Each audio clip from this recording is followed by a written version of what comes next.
یہ جو حالات بن رہے ہیں، یہ طالبان تو ایک نقطۂ آغاز ہے. یہ جو حالات بن رہے ہیں، نبی اکرم صلی اللہ علیہ وسلم کی حدیث کو دیکھیں تو لگتا یوں ہے کہ اب کی بات ہے یا 10 سال کی یا 5 سال کی، کب ہوگا کب نہیں ہوگا. حالات امام مہدی کے بن رہے ہیں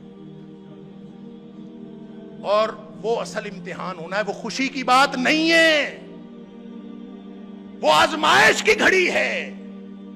اور امام مہدی نے جب بیعت لینی ہے نا تو اس نے جہاد پر بیعت لینی ہے، جس کا معنی قتال ہے. جہاد کی وہ آخری کڑی قتال پر بیعت لینی ہے.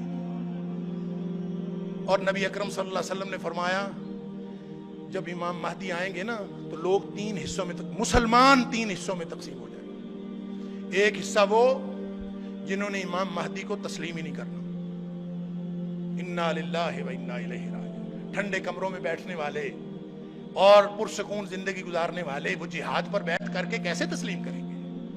قتال پر بیعت کرنی ہے، وہ ان کے پاس 1000 دلیلیں ہوں گی، جیسے آج ہمارے پاس طالبان کے خلاف 1000 دلیلیں موجود ہیں. لہذا جہاد اور قتال پر بیعت ہوگی. نبی اکرم صلی اللہ علیہ وسلم نے فرمایا ایک حصہ تو جس نے بیعت ہی نہیں کرنی، انہوں نے ماننا ہی نہیں، فرمایا ان کے دل میں رتی بھر ایمان نہیں ہوگا. لہذا یہ تو ویسے ہی گئے، نام کے مسلمان ہیں.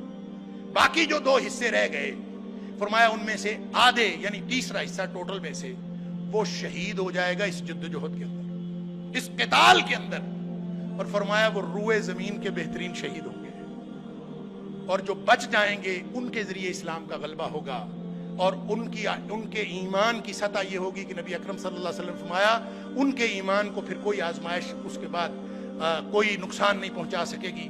تو میرے بھائیوں اور بزرگوں، آج موقع اس آزمائش کے لیے اپنے آپ کو تیار کرنے کا ہے.